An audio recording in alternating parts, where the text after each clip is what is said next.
السلام علیکم ورحمۃ اللہ وبرکاتہ۔ آپ سن رہے ہیں یہ واقعہ horror stories with Rahul YouTube channel پہ۔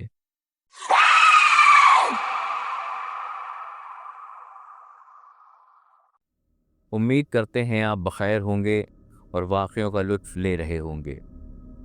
میں آج آپ لوگوں کو جو واقعہ بتانے جا رہا ہوں وہ بہار کا ہے، بھاگلپور کا۔ یہ واقعہ بھاگلپور کے ایک گاؤں کا ہے اور یہ واقعہ شیئر کرنے والے اعظم گڑھ میں رہتے ہیں۔ ان کا نام صادق حسین ہے۔ ان کی خود کی ایک جوتے کی دکان ہے اعظم گڑھ میں۔ دراصل یہ واقعہ اس وقت کا ہے جب یہ انٹر کالج میں تھے۔ ان کے بڑے ابا، جن کا نام مبارک حسین ہے، یہ بھاگلپور کے ایک گاؤں میں رہتے تھے، اور کیونکہ صادق کے ابا کی سرکاری نوکری اعظم گڑھ میں لگ جاتی ہے تو وہ گاؤں سے اعظم گڑھ میں ہی رہنے لگتے ہیں۔ صادق سے چھوٹا ایک بھائی تھا اور ایک بہن تھی۔ جب سب بچے اپنے اپنے ایگزام سے فارغ ہوتے ہیں اور ان کی چھٹیاں ہو جاتی ہیں تو سب اپنے والد سے گاؤں جانے کی ضد کرنے لگتے ہیں۔ وہاں پر ان کے بڑے ابا مبارک حسین کی ساری زمین جائیداد سنبھال رہے تھے۔ اکثر جب کبھی موقع ملتا تو صادق کے والد اپنی پوری فیملی کو لے کر بھاگلپور گاؤں لے جایا کرتے تھے۔ صادق کے والد اپنے بڑے بھائی یعنی مبارک حسین کا بہت احترام کرتے تھے۔ صادق کے ابا آفس میں چھٹی کی درخواست دیتے ہیں اور جب درخواست منظور ہو جاتی ہے تو سب کو لے کر بھاگلپور کے لیے نکل پڑتے ہیں۔ بھاگلپور میں گاؤں پہنچ کر بچے پورا مکان گھومنا شروع کر دیتے ہیں۔ مکان بہت بڑا تھا، لیکن اس مکان میں صرف مبارک حسین، جن کا پورا گاؤں بڑے میاں کہہ کر احترام کے ساتھ بلاتا تھا، وہ چند ملازموں کے ساتھ رہا کرتے تھے۔ بڑے میاں نے شادی نہیں کی تھی۔ دراصل ان کو شروع سے ہی دینی تعلیم حاصل کرنے کا بہت شوق تھا اور وہ بہت ہی دینی اور پرہیزگار شخص تھے۔ سارا گاؤں ان کا بہت احترام کرتا تھا اور اکثر ان کے پاس اپنے مسئلے مسائل لے کر آیا کرتے تھے۔ پورا گاؤں ان کو بڑے میاں کہہ کر بلاتا تھا۔ انہوں نے اتنی زیادہ تعلیم حاصل کر لی تھی اور کئی چلے بھی کیے تھے۔ وہ کئی دن اپنے حجرے سے باہر ہی نہیں نکلتے تھے۔ بڑے میاں سب بچوں کو دیکھ کر بہت خوش ہوتے ہیں۔ بچے وہاں خوب گھومتے پھرتے ہیں، کبھی کھیت گھومنے چلے جاتے ہیں تو کبھی باغ۔ سب نے بہت انجوائے کیا۔ گھر کے ملازموں میں ایک کھانا پکانے والی تھی جس کا نام راکیہ تھا، اور باقی 4 ملازم اور تھے۔ بڑے میاں کے حجرے میں کوئی بھی بغیر اجازت نہیں جا سکتا تھا۔ خیر، صادق کے والد بھی اپنے بھائی عرف بڑے میاں سے مل کر بہت خوش ہوتے ہیں۔ صادق کے والد کو بس ایک ہی ہفتے کی چھٹی مل پائی تھی تو اگلے دن سب کی واپسی ہونی تھی۔ رات کو سب کھانا کھا رہے تھے، تبھی صادق کا چھوٹا بھائی کہتا ہے کہ میرا چمچم کھانے کا دل چاہ رہا ہے، تو صادق کی بہن ہنس کر کہتی ہے کہ یہاں گاؤں میں تم کو چمچم کہاں سے ملے گی۔ تھوڑی دیر بعد ایک ملازم ایک پلیٹ میں لڈو لے کر آتا ہے اور صادق اپنے بھائی سے کہتا ہے، لو اسے کھا لو اور کل گھر جا کر چمچم بھی کھا لینا۔ وہ بہت بے دلی سے لڈو اٹھا کر کھانے لگتا ہے۔ سب لوگ کھانے سے فارغ ہو کر سونے چلے جاتے ہیں اور صادق بتاتے ہیں کہ یہ مکان کے سامنے جو کھلا میدان تھا وہاں ٹہلنے لگتے ہیں۔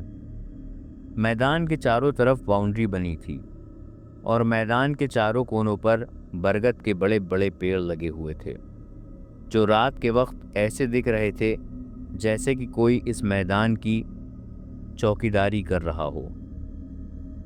بہرحال ابھی صادق ان پیڑوں کو دیکھ ہی رہا تھا کہ ان میں سے ایک پیڑ زور زور سے ہلنے لگتا ہے جیسے کہ کوئی آندھی آئی ہو، لیکن آندھی آتی تو باقی پیڑ بھی تو ہلتے۔ تبھی ایک ملازم میرے پاس آتا ہے اور مجھے ایک کٹوری پکڑا کر چلا جاتا ہے۔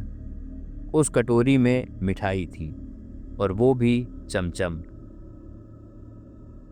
میں سوچنے پر مجبور ہو جاتا ہوں کہ یہاں تو اس طرح کی مٹھائی ملتی نہیں، پھر یہ کہاں سے آئی، اور وہ بھی اس وقت۔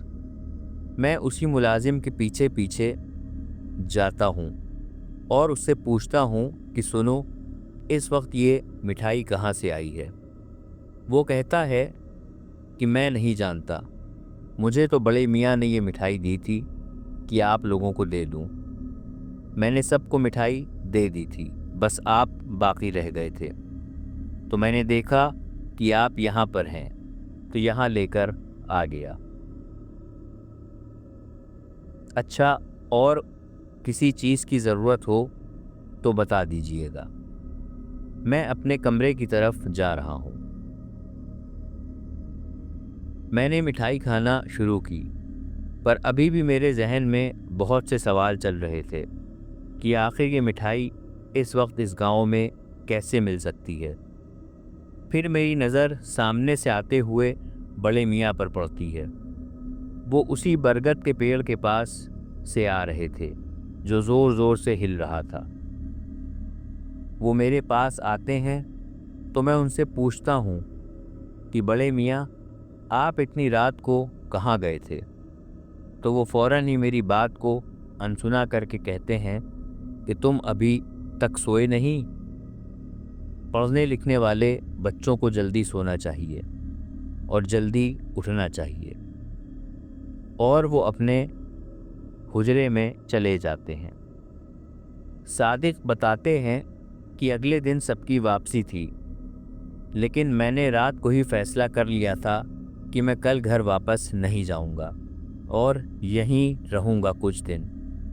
اگلے دن صادق اپنے والد کو جیسے تیسے منا ہی لیتے ہیں اور وہیں رک جاتے ہیں، جبکہ ان کی فیملی واپس اعظم گڑھ روانہ ہو جاتی ہے۔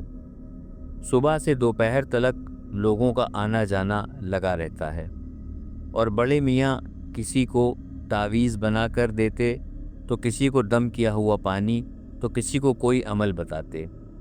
سب لوگوں کے جانے کے بعد بڑے میاں اپنے حجرے میں جا کر تلاوت کرتے، پھر دوپہر کا کھانا کھاتے، پھر میدان کی طرف اسی پیڑ کے پاس چلے جاتے اور وہیں کرسی میز لگا کر بیٹھے دکھائی دیتے۔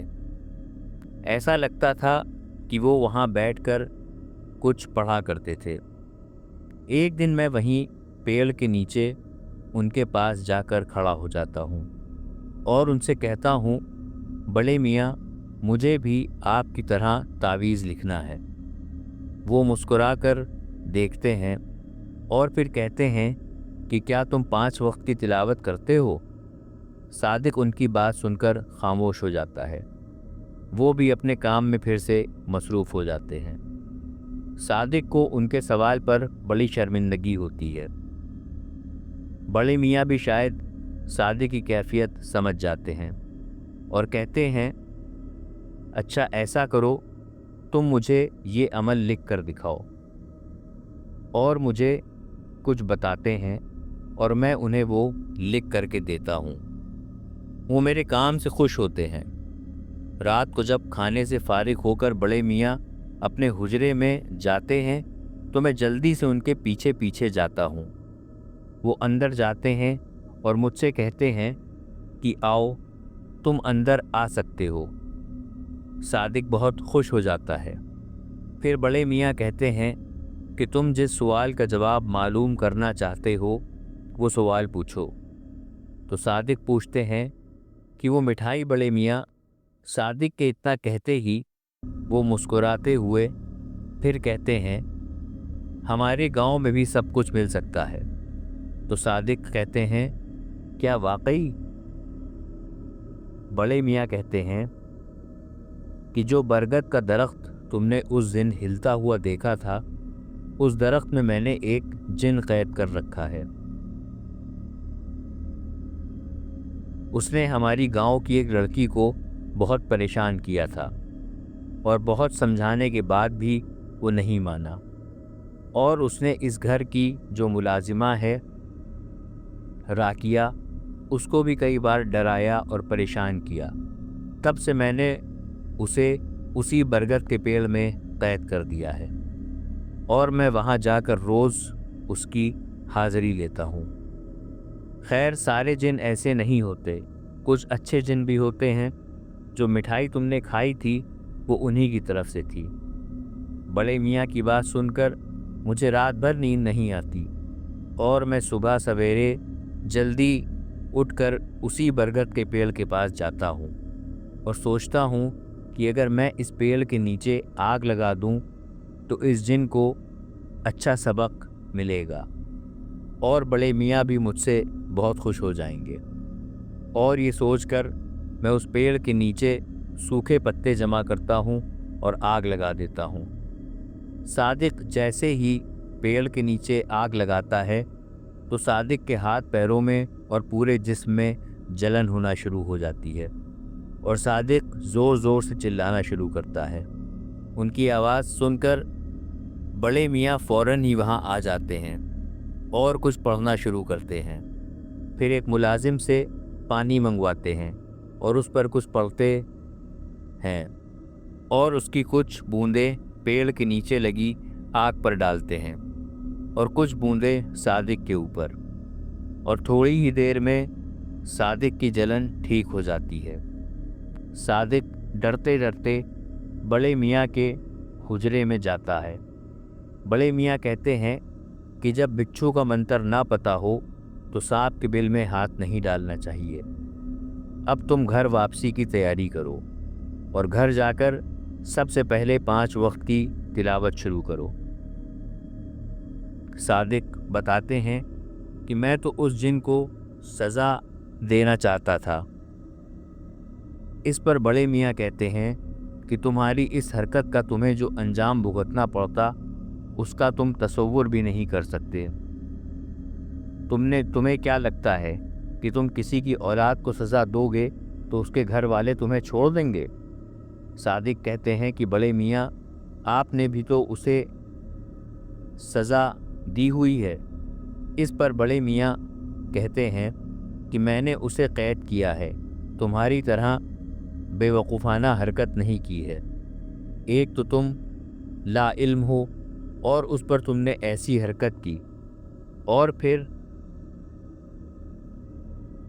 بعد میں کہتے ہیں تم آگ کو آگ سے ڈرا رہے ہو۔ صادق لاجواب ہو جاتے ہیں، اور پھر وہ اس پیڑ کی طرف نظر اٹھا کر بھی نہیں دیکھتے، اور اگلے روز اعظم گڑھ کے لیے روانہ ہو جاتے ہیں۔ میرے دوستو، ہمیں اس واقعے سے یہ سیکھ ملتی ہے کہ جس کا علم ہمیں نہ ہو ہمیں وہ کام نہیں کرنا چاہیے، ورنہ اکثر ہمیں اس کام میں نقصان اٹھانا پڑ سکتا ہے۔ امید کرتے ہیں یہ واقعہ آپ کو پسند آیا ہوگا۔